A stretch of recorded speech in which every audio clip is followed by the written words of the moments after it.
Hello नमस्कार, स्वागत है आपका लोग सुनो बायोलॉजी हिंदी क्लासेस में। तो आज से हम लोग हिंदी की क्लासेस चालू करने जा रहे हैं और हम लोग नीट की प्रिपरेशन करेंगे हिंदी में। एनसीईआरटी लाइन टू लाइन आपके सामने पढ़ूंगा और आपको समझाऊंगा और ये कोशिश करूंगा ये बताऊं कि कौन सी लाइनें इंपॉर्टेंट हैं। उन लाइनों को आप अंडरलाइन कर लीजिए, उनको अच्छे से रट लीजिए, समझ लीजिए। क्वेश्चन की भी प्रैक्टिस आप लोग को कराऊंगा, तो मेरे साथ बने रहिए। थोड़ा सा समय का साथ देते हुए मेरे साथ बने रहिए और आप लोग की मैं अच्छे से प्रैक्टिस करवाता हूँ। तो बायोलॉजी में अगर आप अच्छे से मेरे साथ जुड़े रहे तो फिर आप लोग को इसी चैनल पे मैं फिज़िक्स और केमिस्ट्री के ट्यूटर भी प्रोवाइड कराऊंगा। तो अर्नस्ट मेयर से चालू करते हैं। 1904 में इनका जन्म हुआ जर्मनी में।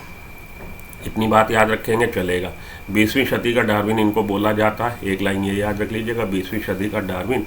और इनको ट्रिपल क्राउन ऑफ बायोलॉजी मिला था। इनको 3 पुरस्कार दिए गए थे, जिनको हम लोग जीव जगत के 3 ताजों की संज्ञा कहते हैं। जीव जगत के 3 ताज इनको मिले, 3 पुरस्कार मिले। 1983 में बालजन प्राइज़, 1998 में इंटरनेशनल प्राइज़, विज्ञान के लिए इंटरनेशनल प्राइज़, और 1999 में क्राफ्ट रूट प्राइज़। ठीक है जी, ये 3 याद रख लीजिएगा। 1983 में बालजन, 98 में जीव विज्ञान के लिए इंटरनेशनल और 99 में क्राफ्ट रूट प्राइज़। ये याद रख लीजिए। चलिए आगे चलता हूँ। अब शुरुआत आपकी क्या होती है? शुरुआत होती है जीव जगत से। जीव जगत बड़ा निराला है। कह रहा जी जीवों का जगत जो है ये बड़ा निराला जीव जगत है। कैसा निराला है? जीवों के विस्तृत प्रकार की श्रृंखला आपके चारों तरफ जीवन के विभिन्न रूप देखने को मिल रहे हैं, जो आपको आश्चर्यचकित कर देंगे। असाधारण वास स्थान, बिल्कुल ऐसे हैबिटेट जो असाधारण है, जैसे कि ठंडे पर्वत, पर्णपाती वन, महासागर, अलवणी जली झरने, मीठे जल वाली झरने, मरुस्थल, डेजर्ट्स हो गए, गर्म झरने, हमारे हॉट वाटर स्प्रिंग हो गए, गर्म झरने। तो आपको अलग अलग तरह के वास स्थान मिल रहे हैं जो बिल्कुल ही असाधारण हैं, और जिनमें जीव रहते हैं वो भी असाधारण हैं, जो आपको आश्चर्यचकित कर देते हैं। सरपट घोड़ते दौड़े, जब आप घोड़ों को देखते हैं इधर से उधर दौड़ते, आप एकदम से बिल्कुल आश्चर्यचकित हो जाते हैं। प्रवासी पक्षियाँ, जब आप किसी बर्ड सेंचुरी में जाते हैं और देखते हैं कि वहाँ से बाहर से कोई पक्षी आया हुआ है, रंग बिरंगे पक्षी, अलग अलग तरह के पक्षी, घाटियों में खिलते फूल, आक्रमणकारी शार की सुंदरता, विस्मय और चमत्कार का आवाहन करती है। ठीक है। पारिस्थितिकी विरोध तथा समष्टि के सदस्यों तथा समष्टि और समुदाय में सहयोग, यहाँ तक कि कोशिका में आणविक गतिविधि से हमें पता चलता है जीवन क्या है।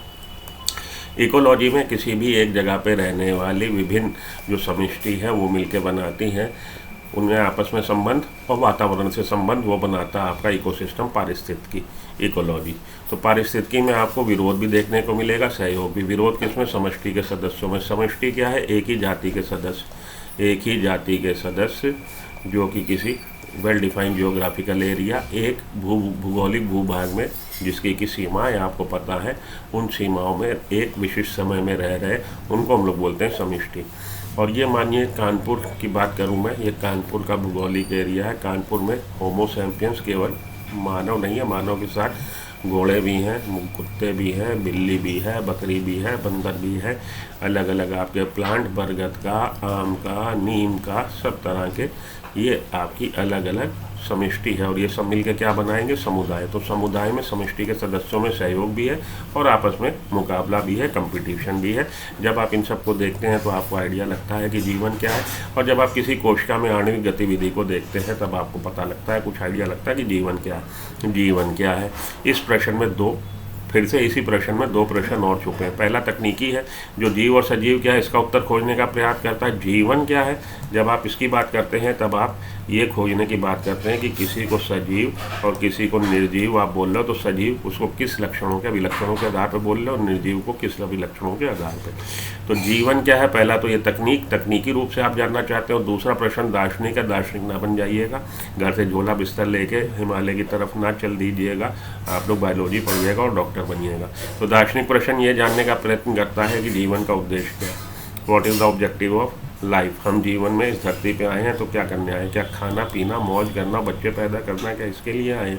नहीं नहीं, ऐसा नहीं है, इसलिए नहीं आए। तो दार्शनिक रूप से अगर आप सोचोगे तो इसका जवाब लेने आप हिमालय की कंदराओं की तरफ चल दोगे, लेकिन उसको आप बाईपास करो, छोटे से अपने आयु में इतना बड़ा ना सोचो, आप केवल बायोलॉजी को क्रैक करने की सोचो और नीट की तरफ देखो। तो दूसरा प्रश्न दार्शनिक है, जो ये जानने का प्रयास करता है कि जीवन का उद्देश्य क्या है। वैज्ञानिक होते के नाते हम दूसरे प्रश्न का उत्तर लेने का प्रयास नहीं करेंगे, उसको बाईपास कर देंगे, ये अभी हमारे उसमें नहीं है। चलिए इस विषय पर चिंतन करेंगे और हम डिस्कस ये करेंगे कि जीवन क्या है। तो जीव क्या है इसको समझते हैं। जब हम जीवन को परिभाषित करने का प्रयत्न करते हैं तब हम प्रायः जीवों के सुस्पष्ट लक्षणों को देखते हैं। तो जब हम जीवन की बात करते हैं, जैसे इस समय मैं ऑनलाइन क्लास ले रहा हूँ, अगर ऑफलाइन क्लास ले रहा होता तो मानिए मेरी क्लास में 10 स्टूडेंट और मुझे मिला के 11 जीवित जीव होते, और वहाँ पे कुछ टेबल कुर्सी मेज स्कूप पंखा फ्रिज वॉशिंग मशीन ये सब चीज़ें, या कहो कि आपका बोर्ड पेन ये सब चीज़ें होती। तो भैया इन सबको हम निर्जीव और इन 11 को सजीव क्यों बोल रहे हैं, उसका क्या कारण है। तो इन 11 में जिनको हम सजीव बोल रहे हैं कुछ विशिष्ट लक्षण हैं, जिन लक्षणों के आधार पर हम इनको जीवन का रूप मान रहे हैं। वो लक्षण क्या है, तो आप किसी से भी चल लोगे, राह चलते से भी किसी से पूछ लोगे, वो सबसे पहले बोलेगा वृद्धि की वृद्धि होती है जीवों में, जनन प्रजनन होता है अपने जैसी, अपने पीछे संतान छोड़ के जाता है, और संवेदनशीलता होती है, अपने अगल बगल हो रहे चेंजेस से अवेयर होता है, उसको जानकारी होती है कि हमारे अगल बगल के वातावरण में चेंज हो रहा है और उसी हिसाब से प्रतिक्रिया देता है। आपको कोई आवाज़ देगा, आप पलट के जवाब दोगे। तो ये कुछ है लक्षण जो आपके दिमाग में आते हैं सजीवों के लिए। आप इस सूची में उपापचय, अब इस सूची में आप उपापचय स्वयं की प्रतिलिपि बनाना, स्वयं को संगठित करना, प्रतिक्रिया करना तथा उद्गम को भी जोड़ सकते हैं। तो वृद्धि जनन और संवेदनशीलता में हम लोग उपापचय स्वयं की प्रतिलिपि बनाना, स्वयं को संगठित करना, प्रतिक्रिया करना तथा उद्गमन आदि को भी जोड़ सकते हैं। तो अगर आप बायोलॉजी के किसी स्टूडेंट से पूछोगे तो वृद्धि जनन और इसके अलावा संवेदनशीलता के अलावा उपापचय भी बताएगा, स्वयं की प्रतिलिपि बनाना भी बताएगा, स्वयं को संगठित करना भी बताएगा, प्रतिक्रिया करना, उद्गम आदि भी बताएगा। आओ इसको विस्तार से पढ़ें, बोर करें तुम्हें, मतलब समझाएं। सभी जीव वृद्धि करते हैं, तो वृद्धि तो सभी कर रहे हैं।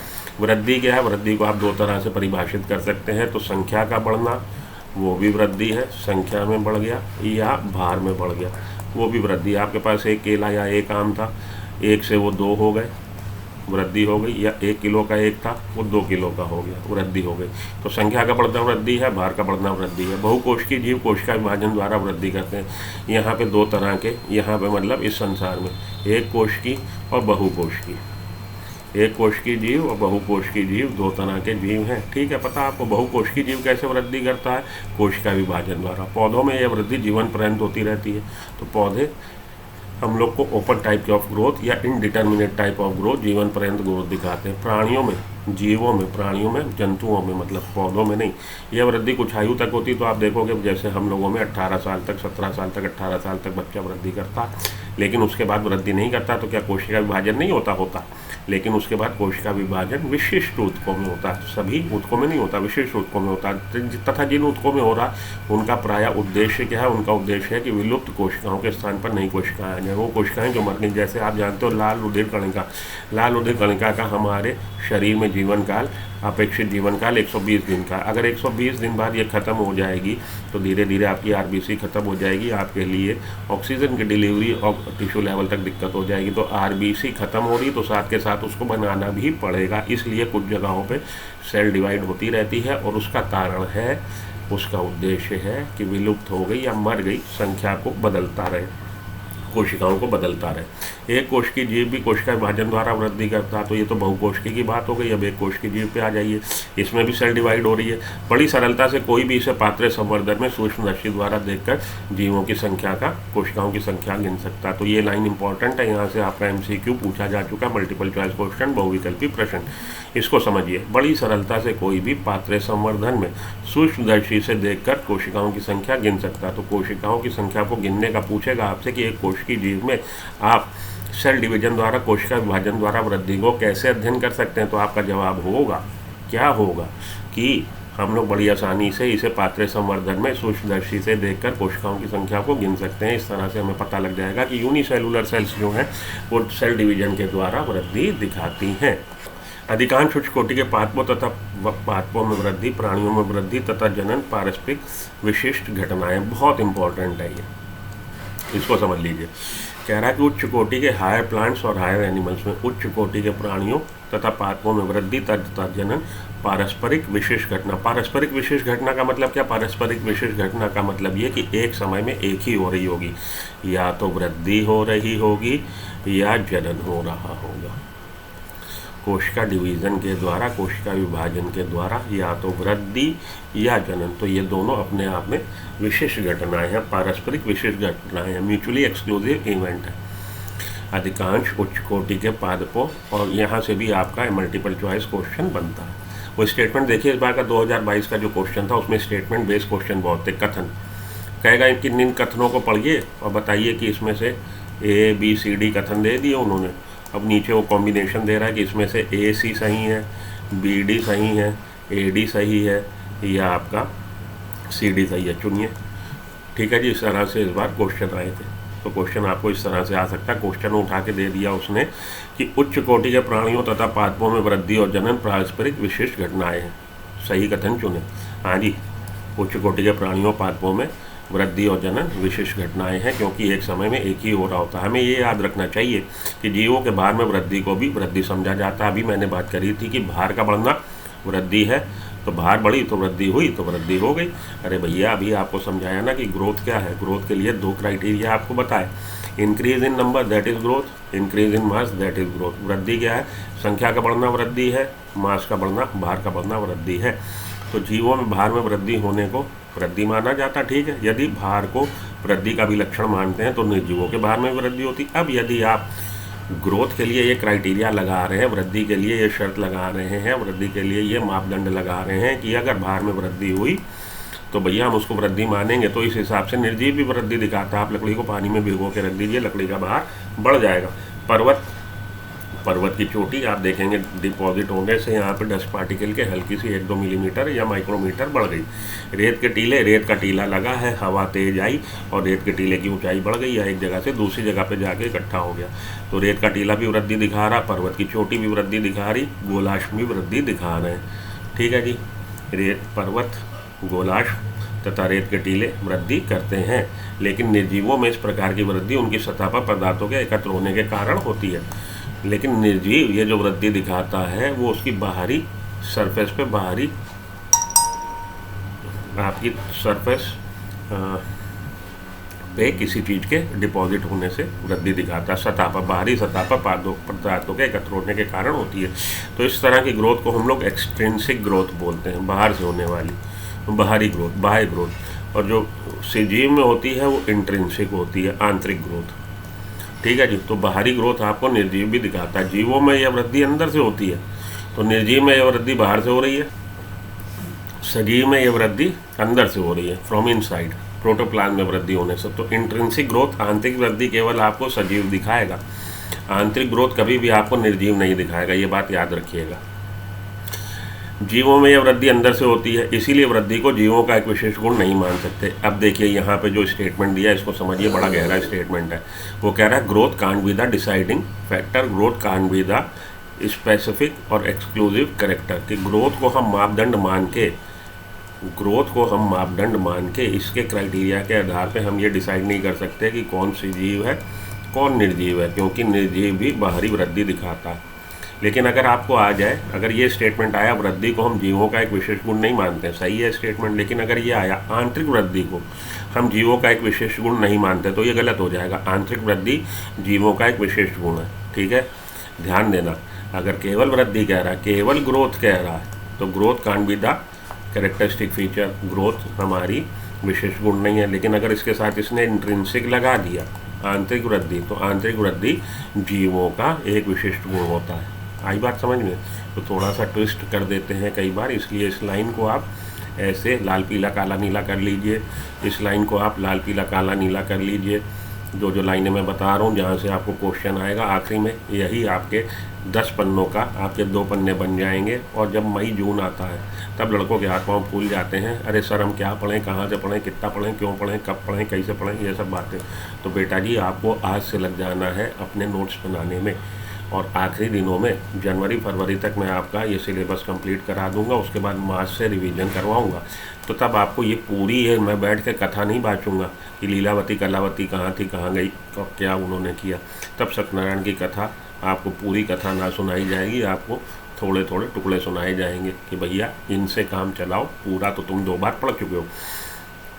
ठीक है जी। इसीलिए वृद्धि को जीवों का एक विशेष गुण नहीं मान सकते। जीवों में लक्षण जिन परिस्थितियों में परिलक्षित होता है उसकी विवेचना करके ये समझना चाहिए कि जीव तंत्र के लक्षण है। ठीक, चलिए आगे। तो ग्रोथ को हम लोग डिसाइडिंग फैक्टर नहीं मान सकते, कहने का मतलब ये है, कैरेक्टरिस्टिक फीचर नहीं मान सकते। इसी प्रकार जनन भी जीवों का अभिलक्षण है। अब हम लोग वृद्धि के बाद आ गए जनन पे। जनन भी जीवों का एक अभिलक्षण है। निर्जीव जनन नहीं करता। वृद्धि के संदर्भ में इस तथ्य की व्याख्या हो जाती है। तो वृद्धि जब हम लोग डिस्कस कर रहे थे तो उसी साथ लगभग इसका जनन का भी डिस्कशन हुआ था। कैसे, समझिए। बहुकोशिकीय जीवों में जनन का अर्थ अपनी संतति उत्पन्न करना होता है, जिसके लक्षण लगभग उसके माता पिता से मिलते हैं। तो बच्चे माता पिता पे ही होते हैं, पड़ोसियों पे नहीं होते। बहुकोशिकीय जीवों में जनन का अर्थ अपनी संतान उत्पन्न करना होता है, जिसके अभिलक्षण लगभग उसे अपने माता पिता से मिलते हैं। निर्विवाद रूप से हम लैंगिक जनन के विषय में चर्चा कर रहे हैं। तो ज़्यादातर जब भी हम जनन की बात करते हैं तो हम ज़्यादातर लैंगिक जनन की बात करते हैं। ठीक है जी। निर्विवाद रूप से हम इस समय लैंगिक जनन के विषय में चर्चा कर रहे हैं। लेकिन जीव अलैंगिक जनन भी करता है। फंजाई में लाखों अलैंगिक बीजाणुओं द्वारा गुणन होता है, प्रजनन होता है। तो फंजाई आपका कवक जो है उसमें आप देखेंगे कि ये सेक्सुअल स्पोर्स अलैंगिक बीजाणुओं द्वारा जनन हो रहा है और सरलता से फैल जाती है और फंजाई फैल जाएगा। निम्न कोटि के जीवों जैसे ईस्ट और हाइड्रा में मुकुलन द्वारा बडिंग। तो ईस्ट और हाइड्रा में मुकुलन, ये याद रखिएगा, पूछा जाता मुकुलन द्वारा इनमें से कौन जनन दिखाता है। तो मुकुलन द्वारा जनन आपको ईस्ट और हाइड्रा दिखाता है। प्लेनेरिया में वास्तविक पुनर्जन्म होता है, अर्थात एक खंडित जीव अपने शरीर के लुप्त अंग को पुनः प्राप्त कर लेता है। प्लेनेरिया को आप काट दीजिए तो उसके कटे हुए अंग दोबारा अपना पूरा शरीर बना लेते हैं। प्लेनेरिया को अगर आपने काटा तो ये भी पूरा जीव बन जाएगा, ये भी पूरा जीव बन जाएगा। मतलब जो उसकी लॉस हुआ लुप्त अंग, उसको उसने पुनः प्राप्त कर लिया। तो इसको हम लोग वास्तविक पुनर्जनन कहते हैं। प्लेनेरिया में वास्तविक पुनर्जनन मिलता है, हाइड्रा में मिलता है, याद रखिएगा। तो प्लेनेरिया हाइड्रा में आपको वास्तविक पुनर्जनन मिलता है, जिसमें खंडित जीव अपने शरीर के लुप्त अंग को पुनः प्राप्त कर लेता है और इस प्रकार एक नया जीव बन जाता है। फंजाई तंतुमय शैवाल, फिलामेंटस एल्गा, फंजाई तंतुमय शैवाल और मॉस का प्रथम तंतु सभी विखंडन विधि द्वारा गुणन करते हैं। तो ये सब बातें आपने याद रखनी है। फंजाई, फिलामेंटस एल्गा और प्रोटोनिमा ऑफ मॉस प्रथम तंतु, ये सभी फ्रेगमेंटेशन, विखंडन, फ्रेगमेंट का मतलब टूट गई में टूट के चूर हो गई टाइप, ये टूट गए और टूट के वो फिर से नए नए फंजाई बना लेगा, तंतुमय शैवाल बना लेगा, मॉस बना लेगा। जब हम एक कोशिकीय जीवों जैसे जीवाणु, एक कोशिकीय शैवाल तथा अमीबा के बारे में चर्चा करते हैं तब जनन की वृद्धि पर्यायवाची है। देखिए, जब आप, ये तो हो गई मल्टीपल आपके बहुकोशिकीय जीवों के बारे में। अब एक कोशिकीय जीव में आइए। एक कोशिकीय जीव के केस में जैसे कि जीवाणु, बैक्टीरिया की बात करें, यूनिसेलुलर एल्गा की, एक कोशिकीय शैवाल की बात करें या अमीबा की बात करें, तब जनन और वृद्धि एक दूसरे के पर्यायवाची हैं। क्योंकि एक कोशिका है, ये डिवाइड हुई, इसने 2 कोशिका बना दी। तो वृद्धि के लिए हमने आपको क्या बताया था, संख्या का बढ़ना वृद्धि है। तो उस नज़रिए से आप देखेंगे तो ये वृद्धि है। और जनन की तरह देखेंगे आप, जनन के लिए जो परिभाषा दी गई कि मात्र कोशिका अपने जैसी कोशिका को जन्म दे, तो ये कोशिका 2 कोशिका में बढ़ गई, बिल्कुल वही कोशिका अपने जैसी कोशिका, उस नज़रिए से ये जनन है। तो वृद्धि भी और जनन भी एक ही क्राइटेरिया, एक ही जो प्रक्रिया है, उस प्रक्रिया को एक नज़रिए से हम वृद्धि कह सकते हैं और उसी प्रक्रिया को हम दूसरे नज़रिए से जनन कह सकते हैं। वृद्धि क्या कि भैया यूनिसेलुलर, ये इसका डिवाइड हुई और 2 सेल्स बन गई, नंबर बढ़ गया, वृद्धि हो गई। या जनन क्या कि अपने जैसी संतान को जन्म देना, कि जब ये डिवाइड हुई इस तरह की 2 सेल्स में बनी तो अपनी जैसी सेल्स बना दी, उस नज़रिए से ये जनन है। तो जनन और वृद्धि एक कोशिकीय जीव में ये एक दूसरे के पर्यायवाची हैं। तब जनन की वृद्धि पर्यायवाची है, अर्थात कोशिका की संख्या में वृद्धि होती है। हम पहले ही कोशिका की संख्या तथा बाहर में वृद्धि को वृद्धि के रूप में परिभाषित कर चुके हैं। अब तक हमने देखा है कि एक कोशिकीय जीवों में जनन व वृद्धि, इन दोनों के शब्दों के विषय में सुस्पष्ट नहीं है। तो ये बात समझ में आती है कि जैसे हम लोगों ने बोला था बहुकोशिकीय जीवों के बारे में कि जनन और वृद्धि ये दोनों विशिष्ट गुण हैं, दोनों परस्पर विशिष्ट गुण हैं। ठीक है जी। ये देखिए यहाँ पे लिखा है, फिर से एक बार देख लीजिए कि जनन वृद्धि पारस्परिक विशेष घटनाएं हैं, लिखा है।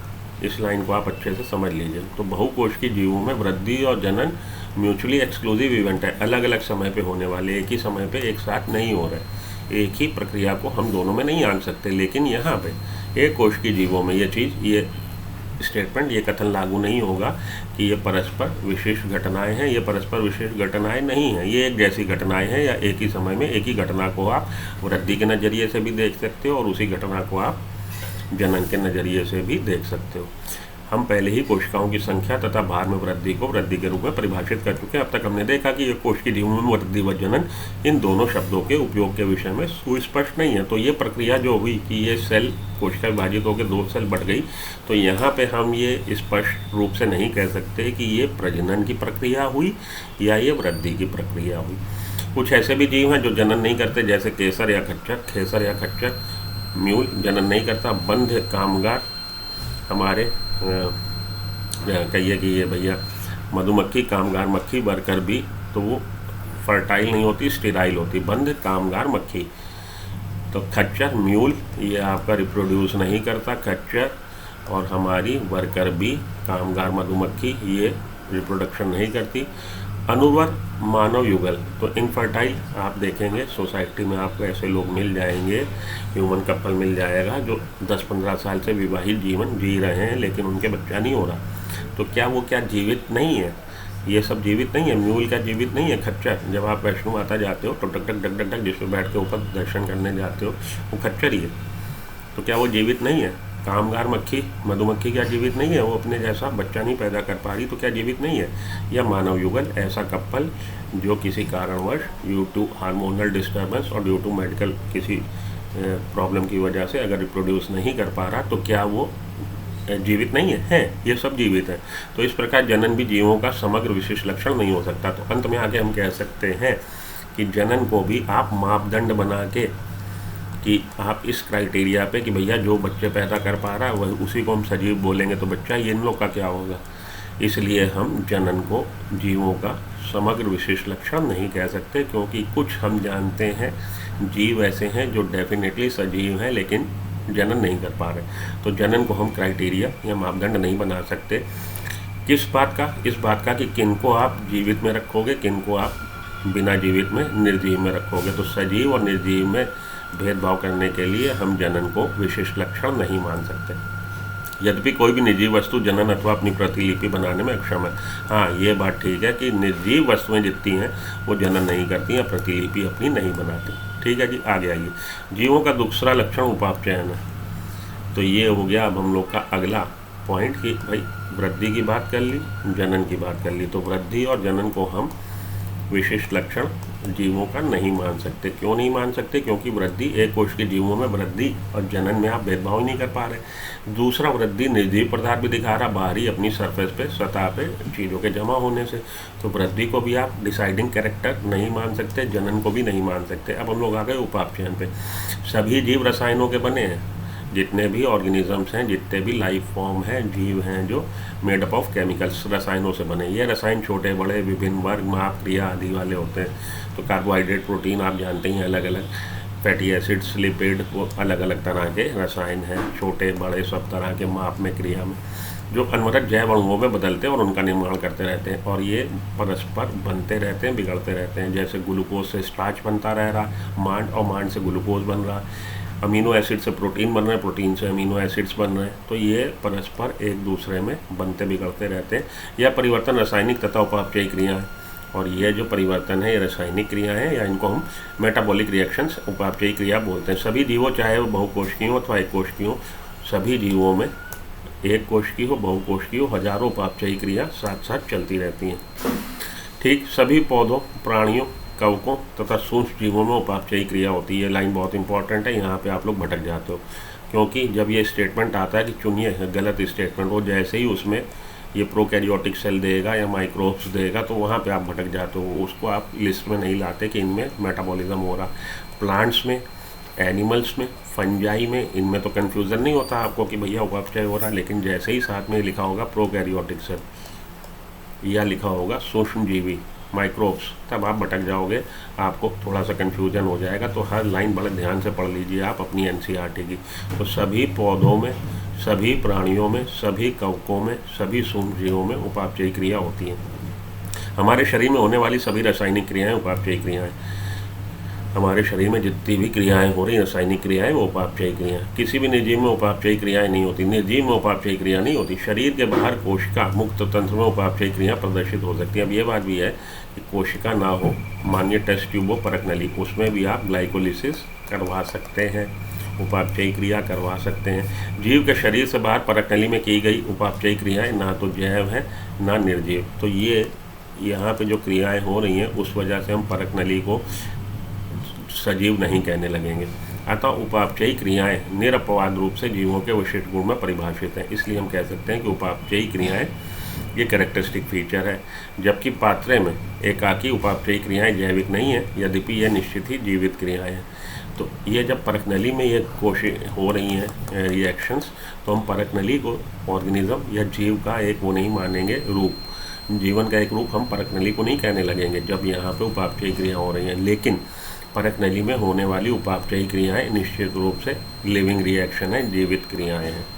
तो परख नली को हम जीवित क्यों नहीं मान रहे? क्योंकि उनमें कोशिका नहीं है। इसलिए हम कह सकते हैं कि कोशिका का होना जीवन का आधार है। जीवन का आधार क्या है? कोशिका। अतः शरीर का कोशिकीय संगठन जीवन स्वरूप का सुस्पष्ट अभिलक्षण है।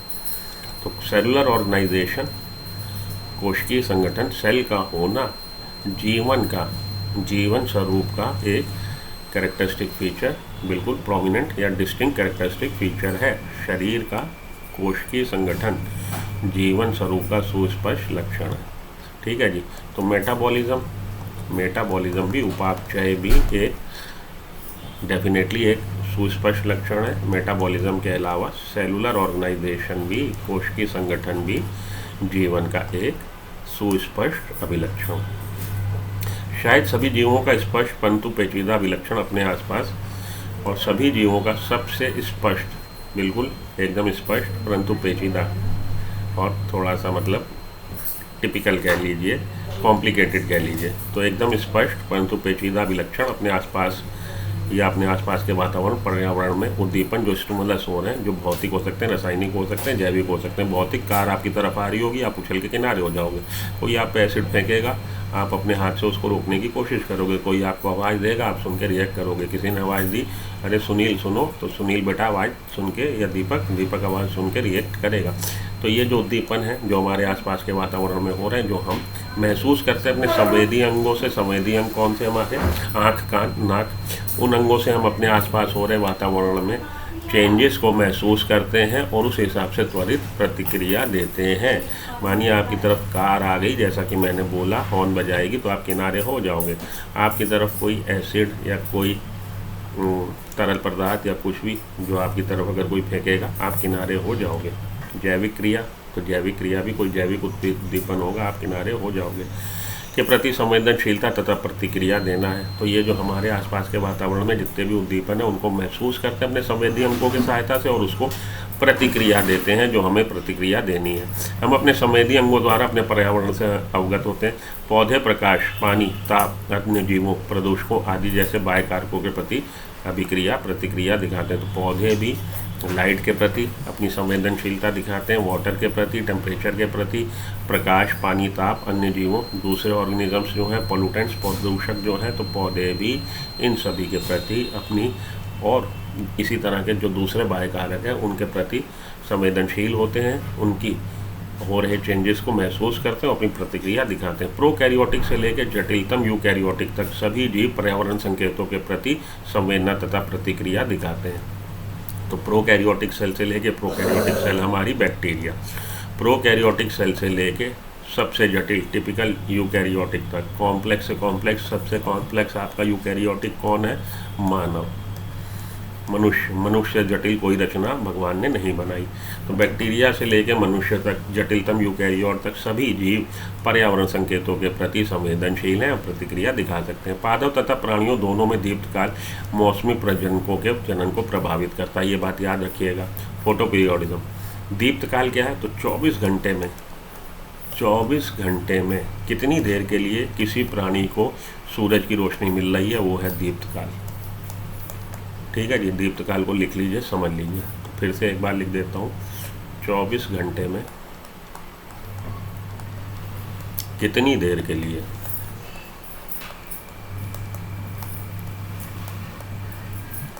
किसी प्राणी को सूरज की रोशनी मिलती है, उसी को हम लोग दीप्तकाल बोलते हैं। तो दीप्तकाल पौधे तथा प्राणियों दोनों में दीप्तकाल मौसमी प्रजनन को, तो प्रजनक दो तरह के हैं, मौसमी और कंटिन्यूअस, लगातार। तो हम लोग लगातार वाले में, हम लोग को फ़र्क नहीं पड़ता कि दिन है कि रात, हम लोग अपने काम में लगे रहते हैं। ठीक है जी। तो मौसमी प्रजनक कौन है? जैसे कि आपके हो गए डॉग्स, हो गए काउस, हो गई पिग्स, हो गए। तो इनमें आप देखेंगे पर्टिकुलर सीजन में ये लोग एक्टिव हो जाते हैं, ब्रीडिंग कर रहे होते हैं। क्यों? तो भैया वो मौसम से उनका ये चक्र निर्धारित होता, हार्मोनल चेंजेस। और जितनी देर के लिए उनको लाइट का एक्सपोजर चाहिए, मानिए डॉग को एक्टिव होने के लिए, सेक्सुअली एक्टिव होने के लिए 6 घंटे के लिए लाइट चाहिए। तो जिस मौसम में 6 घंटे के लिए या इससे ज़्यादा देर के लिए इनको लाइट मिल रही है, उसमें वो एक्टिव हो जाते हैं। ठीक है जी। यहाँ पे इतनी सी बात आपको बताऊंगा, इससे ज़्यादा डिटेल बताने का फ़ायदा नहीं। तो दोनों में दीप्तकाल मौसमी प्रजनकों के लिए, ये बात याद रखिएगा कि जनन को प्रभावित करता है। इसीलिए सभी जीव अपने वातावरण से अवगत रहते हैं। इसीलिए जीव जो है वो अपने सराउंडिंग के जो एटमॉस्फेयर है, जो वेदर है, उसके प्रति उनको अवेयरनेस रहती है, अवगत रहते हैं। मानव ही केवल एक ऐसा जीव है जो स्वयं से अवगत रहता है, तो स्वयं चेतन है। तो मानव में लेकिन मौसम का तो उसको अवगत है ही है पर्यावरण से, लेकिन अपने अंदर के वातावरण से भी वो अवगत है। भाई हम सुबह उठ के कहते हैं ना, आज हमारा मन नहीं है, आज हम खाना नहीं खाएंगे, आज मैं हेल्दी फील नहीं कर रहा है, आज मेरे सिर दर्द है, फलाना ढिमकाना। तो मानव ही है जो अपने को एक्सप्रेस कर पाता है, अर्थात उसको स्वयं चेतना है। इसीलिए चेतना जीवों को परिभाषित करने के लिए अभिलक्षण हो जाती। तो जीवों का एक विशेष गुण चेतना है। तो अभी तक हम लोगों ने पढ़ा वृद्धि, वृद्धि के बाद पढ़ा जनन, जनन के बाद पढ़ा उपापचय, उपापचय के बाद पढ़ा कोशिका संगठन। ठीक है जी। और कोशिका संगठन के बाद हमारी संवेदनशीलता। तो इसमें से वृद्धि हमारा ये कैरेक्टरिस्टिक फीचर नहीं है, इसको हम लोग जीवों को परिभाषित करने के लिए विलक्षण नहीं मान सकते, जनन नहीं मान सकते। उपापचय कैरेक्टरिस्टिक फीचर है, विशिष्ट गुण है, इसके आधार पे हम डिसाइड कर सकते हैं क्या चीज़ सजीव है, क्या चीज़ निर्जीव। कोशिका संगठन, कोशिका का होना, ये भी अपने आप में एक जीवों का अविशिष्ट लक्षण है। और संवेदनशीलता, ये भी अविशिष्ट लक्षण है। तो इसीलिए चेतना जीवों को परिभाषित करने के लिए अभिलक्षण कैरेक्टरिस्टिक फीचर हो जाता। ठीक है जी। आगे चलिए। जब हम मानव के विषय में बात चर्चा कर रहे होते हैं और जीवों को परिभाषित कर रहे होते हैं, तो ये चीज़ थोड़ी सी और जटिल हो जाती है। हम रोगी को अस्पताल में अचेत अवस्था में लेटे हुए देखते हैं, जिसके हृदय तथा फुसफुस को चालू रखने के लिए मशीनें लगाई गई। तो मानिए कोई रोगी जो है ICU में, उसके हृदय को पंप करने के लिए भी हमने मशीन लगा रखी, और लंग्स को रेस्पिरेशन के लिए भी हमने मशीन लगा रखी। रोगी का मस्तिष्क मृतसम है और ये क्लिनिकली डेड है, क्लिनिकल डेथ उसके मस्तिष्क की हो गई है। रोगी में स्वयं चेतना नहीं है, कॉन्शियस नहीं है, वो आपकी आवाज़ सुन के रिस्पॉन्ड नहीं कर रहा, बेड पर पड़ा हुआ। ऐसे रोगी को जो कभी भी अपने सामान्य जीवन में वापस नहीं आ पाते, तो क्या हम उन्हें जीव या निर्जीव कहेंगे? हम उनको जीवित कहेंगे जब तक कि वो इस लाइफ सपोर्ट सिस्टम पे हैं। भैया जीवित हैं तभी तो ICU में आप, भगवान न करे किसी को ऐसा हो जाए और कोई XYZ X अपने घर के Y को एडमिट कराए अस्पताल में और लाइफ सपोर्ट सिस्टम पे है। अगर वो जीवित नहीं है तो वो ICU का बिल क्यों भर रहा? वो इसी उम्मीद में भर रहा है ना कि कल को ये शायद वापस आ जाए और जीवित मतलब रिस्पॉन्ड करने लगे। तो क्लिनिकली ब्रेन डेड है, लेकिन सेलुलर लेवल पे, सेल के लेवल पे उसमें लाइफ है। क्लिनिकली वो ब्रेन डेड है, लेकिन सेल के लेवल पे लाइफ है। तो इसका मोटा माटा जवाब ये होगा, तो क्या हम उन्हें जीव अथवा निर्जीव कहेंगे? हम उन्हें जीवित कहेंगे। तो अगर ये पूछा जाए जीव या निर्जीव, तब आपका होगा जीव। अगर आपसे पूछा जाए कि क्लिनिकली, तो क्लिनिकली वो डेड हो चुका है। ठीक है, सेलुलर लेवल पे लाइफ है, लेकिन अगर आपसे पूछा जाए सामान्य जीवन में वापस नहीं आ सकता, स्वयं चेतना नहीं है, तो क्लिनिकली इस समय मेंटल डेथ उसकी हो चुकी है। उच्च स्तरीय अध्ययन में जीव विज्ञान पृथ्वी पर जैव विकास की कथा है। उच्च स्तरीय अध्ययन में जीव विज्ञान क्या? Biology is the history of life. Biology is the evolution of life form, पृथ्वी पर जैव विकास की कथा। आपको पता है सभी जीव घटनाएं उसमें अंतर्निहित प्रतिक्रियाओं के कारण होती हैं। तो ये भी आपको पता है कि सभी जीवों में जो जीव घटनाएं हो रही हैं वो उसमें अंतर्निहित प्रतिक्रियाओं के कारण हो रही है। इसका मतलब ये है कि मानिए आप हिंदुस्तान टीम की बात करें तो टीम का जो कॉम्बिनेशन है, जो टीम का वर्क है, उसमें बैट्समैन का भी काम है, उसमें बॉलर का भी काम है और उसमें फील्डर का भी काम है। तो ये तीनों मिलके एज अ टीम परफॉर्म कर रहे हैं। अब उसको इसमें समझिए कि कोई ऑर्गन है, ऑर्गन किसका बना है? टिश्यूज़ का। तो ऑर्गन के लेवल पे जो अभिलक्षण आ रहा है, जो उसका फंक्शन आ रहा है, जो उसका काम करने का तरीका आ रहा है, क्योंकि टिश्यू आपस में मिलकर काम कर रहे हैं तो ऑर्गन की कैरेक्टर को, वो ऑर्गन के काम को कर पा रहे हैं। टिश्यू किसके बने? सेल्स के। तो सेल्स आपस में जब मिल के काम करते हैं तो टिश्यू के लेवल का लक्षण आता है। सेल्स किसका बना है? सेल्स बना है सेलुलर ऑर्गेनिल्स का, सेल के अंगों का, mitochondria, ribosome, Golgi body, endoplasmic reticulum, nucleus, ये सब मिल के जब काम करते हैं तो सेल वाली कैरेक्टरिस्टिक आती है। सेल जब मिल के काम करती है तो टिश्यू वाली कैरेक्टरिस्टिक आती है। टिश्यू जब मिल के काम करते हैं तो ऑर्गन वाली कैरेक्टरिस्टिक आती है। समझ गए आप? Organ, tissues, cells and cell के अंग, सेल ऑर्गेनिल्स। ठीक है जी।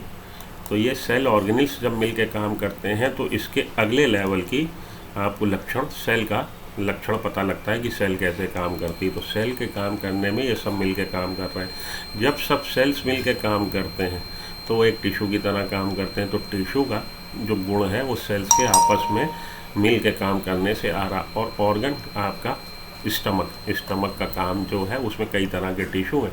टिश्यू जब आपस में मिलकर काम करते हैं तो ऑर्गन का, जैसे लंग में भी कई तरह के टिश्यू हैं। तो भैया किसी ऑर्गन के काम जो लक्षण है वो टिश्यू के आपस में काम करने की वजह से, टिश्यू के लेवल का जो लक्षण है वो सेल्स के आपस में काम करने की वजह से, सेल्स के लेवल का जो लक्षण है वो सेल ऑर्गेनिल्स के आपस में काम करने की वजह से आता है। तो सभी जीवों में कह रहा है जी ऊतकों के गुण कोशिका में स्थित कारकों के कारण नहीं है।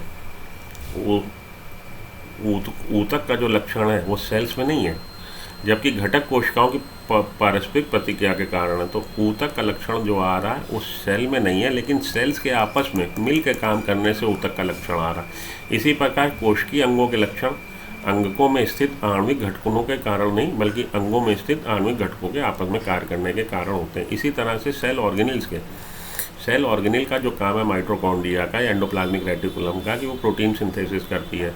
तो इसको बनाने वाले लिपिड, प्रोटीन, कार्बोहाइड्रेट, ये जो मिल के बना रहे हैं सेल ऑर्गेनिल को ही, वो सेल ऑर्गेनिल का जो लक्षण है वो लिपिड में नहीं है या प्रोटीन में नहीं है, कार्बोहाइड्रेट, ये इनके आपस में मिल के काम करने से यहाँ पे लक्षण आ रहा। बात समझ में आई? इसी प्रकार कोशिकीय अंगों के लक्षण अंगकों में स्थित, कोशिकीय अंग क्या? माइटोकॉन्ड्रिया, राइबोसोम, न्यूक्लियस, अंगकों में स्थित आणविक घटकों के कारण नहीं। आणविक घटक क्या? लिपिड, प्रोटीन, कार्बोहाइड्रेट, बल्कि अंगकों में स्थित आणविक घटकों के आपस में क्रिया करने से, ये मिल के आपस में क्रिया कर रहे हैं तो सेल ऑर्गेनिल का लक्षण आ रहा। उच्च स्तरीय संगठन, ऊर्ध्वगामी गुणधर्म इन प्रतिक्रियाओं के परिणाम स्वरूप होते हैं। तो जो हाई लेवल का ऑर्गेनाइजेशन है, हायरार्की में आप देखोगे कि अगले लेवल पे जो लक्षण आ रहा है वो उसके निचले लेवल पे मौजूद घटकों के आपस में काम करने से आ रहा। तो उच्च स्तरीय संगठन, ऊर्ध्वगामी गुणधर्म इन प्रतिक्रियाओं के परिणाम स्वरूप होते हैं। तो अभी ये जो हायरार्की हमने बनाई, एक ये जो आपको रोड मैप बनाया हमने, ठीक है, बायोमोलिक्यूल से बना सेल ऑर्गेनिल, सेल ऑर्गेनिल से बना सेल, सेल से बना टिश्यू, टिश्यू से बना ऑर्गन, ऑर्गन से ऑर्गन सिस्टम। ये जो बन रहा है इसमें इस लेवल का जो लक्षण आ रहा वो उसके नीचे मौजूद, हायरार्की में नीचे मौजूद, निचले चरण पे मौजूद घटकों के आपस में काम करने से उसके अगले लेवल पे लक्षण आता। सभी स्तरों पर संगठनात्मक जटिलता की पदानुक्रम में यह अद्भुत घटना यथार्थ है। ये लाइनें समझ लीजिए आप। तो पदानुक्रम क्या है? पदानुक्रम, हायरार्की, पदानुक्रम जब आप किसी भी चीज़ को अरेंज करें, उसको जब आप किसी भी चीज़ को उसके चढ़ते क्रम में अरेंज करें, चढ़ते क्रम में कि उसके कार्य करने की विशेषता के आधार पर जब आप किसी भी चीज़ को अरेंज करते हैं तो पदानुक्रम बन जाता है। तो पदानुक्रम में संगठनात्मक जटिलता के पदानुक्रम। संगठनात्मक जटिलता क्या है कि हम चालू होते हैं बायोमोलिक्यूल से, जैव अणु से। समझो, फिर से समझो, जैव अणु मिलके क्या बना रहे हैं? कोशिका के अंग। कोशिका के अंग मिलके क्या बना रहे हैं? कोशिका। कोशिका मिलके क्या बना रही है? ऊतक। ऊतक मिलके क्या बना रहा? अंग। और अंग मिलके अंगतंत्र, और अंगतंत्र मिलके ऑर्गेनिज्म, जीव। ठीक है, तो जीव के जो लक्षण हैं वो डिफरेंट अंग तंत्रों के, ऑर्गन सिस्टम के आपस में मिलकर काम करने से जीव का लक्षण आ रहा। रेस्पिरेटरी सिस्टम, सर्कुलेटरी सिस्टम और एक्सक्रीटरी सिस्टम। अब ये जो आपका सर्कुलेटरी सिस्टम है, अंग तंत्र, इसके जो लक्षण आ रहे हैं वो आपके हार्ट, हृदय की वजह से, धमनियों की वजह से, शिराओं की वजह से आपस में काम करने से आ रहे हैं। अब हार्ट किसका बना? अलग अलग टिश्यूज़ का। ठीक है जी, तो हार्ट का जो लक्षण आ रहा वो टिश्यूज़ के लेवल पर नहीं है, लेकिन टिश्यूज़ के आपस में काम करने से हार्ट के लक्षण आ रहे हैं। और टिश्यूज़ किसके बने? सेल्स के। तो सेल्स, डिफरेंट सेल्स के आपस में काम करने से ऊतक के लक्षण आ रहे हैं। और सेल किसका बना है? सेल बना है सेल के अंगों का, ribosome, mitochondria, endoplasmic reticulum, nucleus, lysosome, peroxisome, cell membrane, vacuole, जितने भी आप बात कर लो, ये सब मिलके तो कोशिका का लक्षण आ रहा। और कोशिका के अंग किसके बने? जैव अणुओं के, आपके प्रोटीन, कार्बोहाइड्रेट, फैट, यही सब। ठीक है जी, तो ये पदानुक्रम बन गया। इस पदानुक्रम में अगले लेवल की जो विशिष्टता आती है वो उसके निचले स्तर पर मौजूद घटकों के आपस में काम करने से आती है। क्लियर? तो सभी प्रकार कोशिकीय अंगों के लक्षण अंगकों में स्थित आणुवाणिक घटकों के कारण नहीं, कोशिकीय अंगों के जो लक्षण हैं वो उसके मॉलिकुलर कंपोनेंट्स के कारण नहीं, बल्कि इन कंपोनेंट्स के आपस में कार्य करने के कारण है। उच्च स्तरीय संगठन, ऊर्ध्वगामी गुणधर्म इन प्रतिक्रियाओं के परिणाम स्वरूप होते हैं। तो उच्च स्तरीय संगठन, जब आप ऊपर की तरफ चलते हैं, अगले लेवल पे चले जाते हैं, तो हर अगले लेवल का जो लक्षण आ रहा वो उसके निचले लेवल पे मौजूद घटकों के आपस में काम करने से आ रहा। सभी स्तरों पर संगठनात्मक जटिलता के पदानुक्रम में, ये संगठनात्मक जटिलता का पदानुक्रम आपने बना दिया। कोशिकीय स्तर का आपका सेलुलर ऑर्गेनाइजेशन की हायरार्की बना दी। ठीक, सेलुलर ऑर्गेनाइजेशन, कोशिकीय संरचनात्मक की पदानुक्रम हमने बना दिया कि हम चालू हुए जैव मॉलिक्यूल से और आ गए जीव तक। तो सभी स्तरों पर संगठनात्मक जटिलता के पदानुक्रम में ये अद्भुत घटना यथार्थ है। ये अपने आप में एक बिल्कुल अद्भुत घटना है कि हाई लेवल की जो क्वालिटी है वो निचले लेवल पर नहीं। जैसे अभी आपको समझाई, इंडिया टीम जो एज अ टीम परफॉर्म कर रही है। क्यों परफॉर्म कर रही है? कि बैट्समैन, बॉलर और उसमें फील्डर भी है। अब बैट्समैन में रोहित ने अकेले रन बनाए या जडेजा ने बनाए या विराट ने बनाए, तो वो जो रोहित की विशेषता है वो इंडियन टीम के बैट्समैन सब की। रोहित के रन कितने? 80, लेकिन बैट्समैन के कुल रन कितने? बैट्समैन के कुल रन 420। और फिर टीम का वर्क कि टीम जीती कि हारी। तो रोहित की जो विशेषता है, रोहित विराट के सब मिलने से अगले लेवल की आई कि कितने रन बने। उसके अगले लेवल पे आई कि रन नहीं बने केवल, साथ में बॉलर ने कितनी विकेट ली, फील्डर ने कितने रन बनाए, तो टीम की बात आ गई। क्लियर हो गया भैया? ये हायरार्की। तो उच्च स्तरीय संगठन, ऊर्ध्वगामी गुणधर्म इन प्रतिक्रियाओं के परिणाम स्वरूप होते हैं। सभी स्तरों पर संगठनात्मक जटिलता के पदानुक्रम में यह अद्भुत घटना यथार्थ है। ठीक, अतः हम कह सकते हैं कि जीव, आप आइए समाप्त करिए। इतनी सारी कहानी के बाद, लीलावती कलावती के बाद आपको हासिल क्या हुआ? हम कह सकते हैं कि जीव सब प्रतिकृति अपनी प्रतिलिपि बना पाएगा, प्रजनन कर पाएगा, विकासशील इवोल्यूशन होता रहेगा। कोरोना आया तो अगर ये कोरोना बहुत ज़्यादा डेडली होता तो उसमें से वही जीव बचते हम लोग के 130 करोड़ में, जिनमें कोरोना के प्रति रेजिस्टेंस होता, प्रतिरोधात्मक क्षमता होती। तो विकासशील होते हम लोग जीव, स्वप्रतिकृति, विकासशील तथा स्वयं नियमनकारी है, पारस्परिक क्रियाशील तंत्र है। तो self replicating, evolving and self regulating, अपना रेगुलेशन खुद स्वयं नियमनकारी है, अपना रेगुलेशन करता, और इंटरएक्टिव है और उसके बाद रिस्पॉन्ड करेगा, बाहरी उद्दीपन के प्रति अनुक्रिया की क्षमता रखता है। तो ये जीवन का आपका डेफिनेशन हो गई। तो सेल्फ रेप्लिकेटिंग, स्वयं प्रतिकृति, डेवलपिंग, स्वयं रेगुलेटिंग, पारस्परिक क्रियाशील, इंटरएक्टिंग और सेंसिटिव टू एक्सटर्नल स्टिमुलाई। स्वयं प्रतिकृति अपनी प्रतिकृति बनाएगा, विकासशील है, स्वयं नियमनकारी है, पारस्परिक क्रियाशील है, आपस में एक दूसरे से इंटरेक्ट कर रहा है, क्रिया कर रहा है, बाह्य उद्दीपन के प्रति बम फटा तो आप भाग लोगे, आप मुझसे पूछ के नहीं क्लास छोड़ के भागोगे, आप कहोगे यहाँ से भाग लो। बाहरी उद्दीपन के प्रति अनुक्रिया की क्षमता रखता है। जीव विज्ञान पृथ्वी पर जीवन की कहानी है। Biology is the story of life on earth. Biology क्या है? जीव विज्ञान पृथ्वी पर जीवन की कहानी है। वर्तमान, भूत और भविष्य के सभी जीव एक दूसरे से सर्वनिष्ठ अनुवांशिक पदार्थ की साझेदारी द्वारा संबंध है। तो भूतकाल के, वर्तमान के और भविष्य के जो जीव हैं सब आपस में एक दूसरे से जुड़े हैं। किससे जुड़े हैं? आनुवांशिक पदार्थ से। आनुवांशिक पदार्थ को, कॉमन आनुवांशिक पदार्थ को वो लोग शेयर कर रहे हैं, संबंध है। परंतु यह पदार्थ सब में विविध अंशों में है। लेकिन ये पदार्थ जो है डीएनए कह लीजिए या जेनेटिक मटेरियल, ये वेरिएंग डिग्री में है, अलग अलग विविध अंशों में है। तो सब वर्तमान, भूत और भविष्य के जितने भी जीव हैं सब आपस में एक से दूसरे से जुड़े, कॉमन जेनेटिक मटेरियल हमारा सर्वनिष्ठ आनुवंशिक पदार्थ की। हाँ, ये बात अलग है कि उस किसी में कितना उसकी डिग्री अलग है, विशिष्ट अंशों में है। ये हो गया आपका जीवन क्या है और जीवन को कैसे परिलक्षित करते हैं और जीवन को किस आधार पे आप किसी को जीव मानेंगे, किसी को सजीव। तो आज की क्लास में इतना। नेक्स्ट क्लास में हम लोग जीव जगत में विविधता की बात करते हैं। ठीक है जी। तो इसको दोहरा लीजिए। जो लाइनें मैंने अंडरलाइन करी थी उन लाइनों को आप अलग से समझ के उसकी कॉपी बना लीजिए और वही आखिरी में आके हम लोग पढ़ेंगे, वहीं से आपको क्वेश्चन मिलेगा। तो मिलता हूँ ब्रेक के बाद। अगर आपको लेक्चर अच्छा लगा हो लाइक कर दीजिए, चैनल को सब्सक्राइब कर लीजिए, इससे आपको आगे की अपडेट मिलती रहेगी। Till then good luck, good bye, have a nice day, thank you.